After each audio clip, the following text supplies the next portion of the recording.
બોટાદની ખાનગી શાળાના આચાર્ય સામે છેડતીની ફરિયાદને લઈ આચાર્યને શાળામાંથી કરાયો બરતરફ. કે.એમ. દોશી ખાનગી શાળાના આચાર્ય દિનેશ ભુવાને કરાયા બરતરફ. વિદ્યાર્થિનીના છેડતી કેસમાં પોલીસ તપાસ શરૂ છે અને હાલ આચાર્ય દિનેશ ભુવાને શાળામાંથી બરતરફ કર્યા હોવાનું કે.એમ. દોશી શાળાના ટ્રસ્ટીઓએ જણાવ્યું. આચાર્ય દિનેશ ભુવાએ શાળાની વિદ્યાર્થિનીને અડપલા કરીને છેડતી કરી હતી. વિદ્યાર્થિનીના વાલીઓએ આચાર્ય દિનેશ ભુવા વિરુદ્ધ નોંધાવી હતી ફરિયાદ.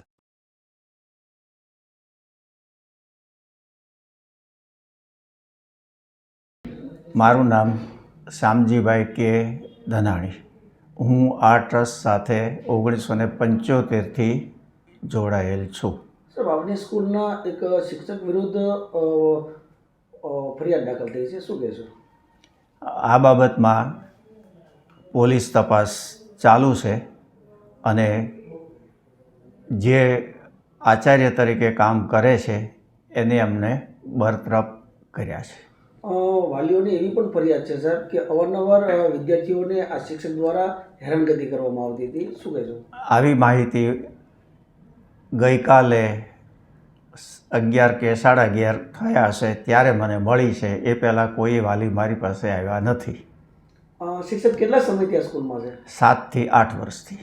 અને આ શિક્ષકના મેરેજ થઈ ગયેલા છે? હા, એને 2 સંતાનો પણ છે. સાહેબ, એના વિરુદ્ધ ફરિયાદ દાખલ થઈ છે, તો એના વિરુદ્ધ કેવા પ્રકારની કાર્યવાહી તમે કરશો? અમે એને બરતરફ કર્યા છે.